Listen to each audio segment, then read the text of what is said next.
Hello everyone, we are Group 57. This video is about real world challenges as a result of misinformation and how intercultural leadership can mitigate such issues. Biases make people vulnerable to misinformation spread by the media. Earlier, biases in the brain and society made media ecosystem vulnerable to misinformation. The findings of this video highlight clear evidence of narratives built by media about different cultures. Although misinformation can be both intentional and unintentional, however, with the advent of social media, biases as a result of machine is evident. Specific misinformation is sent to specific people who are prone to have biased opinion. Today, we all have witnessed that the world has become more interconnected than ever before. New conditions for success depends on how to foster an open, inclusive and collaborative work environment. There is an urgent need for intercultural leaders to acquire and develop skills necessary for building relationships in a culturally diverse environment. Intercultural leaders realize that the culture of a country affects the corporate culture. Culture has a significant impact on working style of an employee. Today's workforce is not solely satisfied with dire management. Rather, they look for an environment where they are free to express themselves. Therefore, intercultural leadership needs to consider the demands of new intercultural workforce. Accordingly, the findings of this video also highlights the efficient use of cross-cultural training to mitigate diversity issues at workplace. In Hollywood film history, the theme of Mighty Whitey and Mellow Yellow was at its height of popularity in the 1960s. In these films, strong white characters build romantic relationships with vulnerable Asian women. For instance, the film Taipan, directed by Dial Dick, tells a story of a love affair between a married British businessman and a Chinese maid named Mei Mei. The core issue in this stereotype is that Hollywood has a hierarchical system in which most white men dominate the decision-making process. Whereas their front-camera actors are working behind the scenes, the Hollywood movie industry lacks a diverse cultural background and a reasonable gender proportion. As a leader, increasing the visibility and representation of employees from intercultural groups is essential, especially in positions of authority, for example, directors and award voters.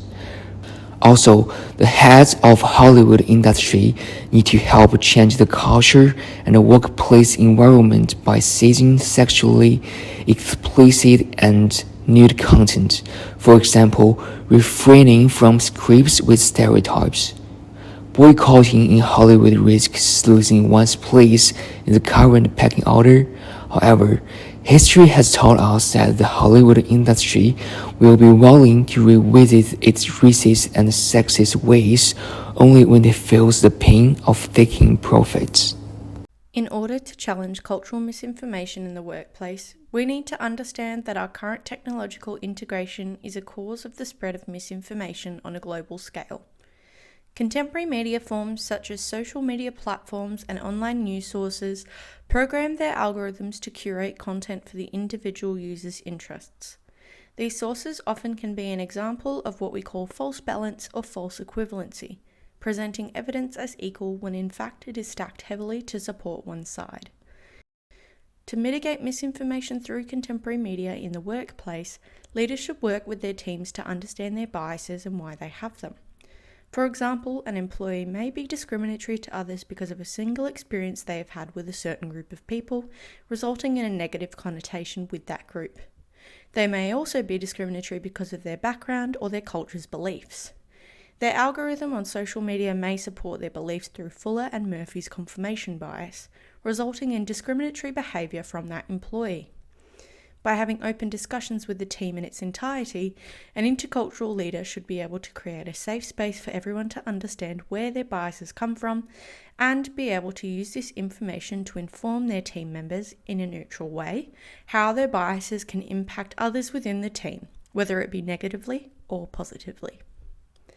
A leader may also have private discussions with team members about their social media conduct that reflects their misinformed biases.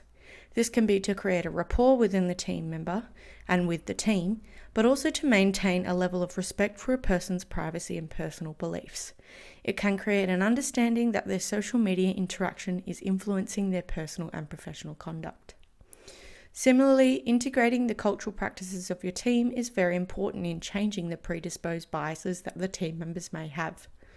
Leadership should encourage cross-cultural learning within their team, whether it be having multicultural days within the workplace to celebrate the diversity of the team by experiencing the traditional food and dress of a person's culture, or discussing the types of stereotypes that certain groups have, where they originated from, and why they are harmful or helpful to that person and their cultural identity. Additionally, challenging these biases that are as a result of contemporary media can also relate back to the biases that are formed within more traditional media and begin to deconstruct those too in an impactful and interculturally sensitive way. In conclusion, each team member related to their strengths and applied them to the problem we needed to solve, and in the team we used a division of neighbor model. Akit Zin, whose major is strategic communications management, so Akit introduced the importance of intercultural leadership and the impact of media misinformation for intercultural leadership teams. Hao Tianqiao combined his media studies specialization with intercultural leadership, using the traditional media Hollywood movie industry as an example. He illustrated leaders are biased and dominant about the rules of other countries, which hinders the development of work teams. Nana Perry knows cultural identity as a team member with extensive work experience in the workplace is persuasive. By presenting examples of stereotypes often created by staff in intercultural settings due to misleading information in the social media, it illustrates the need for intercultural leaders to build a respectful and understanding relationship with staff and engage in intercultural internal learning to address discrimination. As a media communication student, Xi Zhenxiong was responsible for the production of the team video pitch. He also presented some ideas and personal experiences about the bias that social media brings to intercultural teamwork. And in our group, when disagreements occur in communication, we listen to each other's reasons and suggestions and then analyze and correct them. Okay, this is our video pitch, and thanks for watching.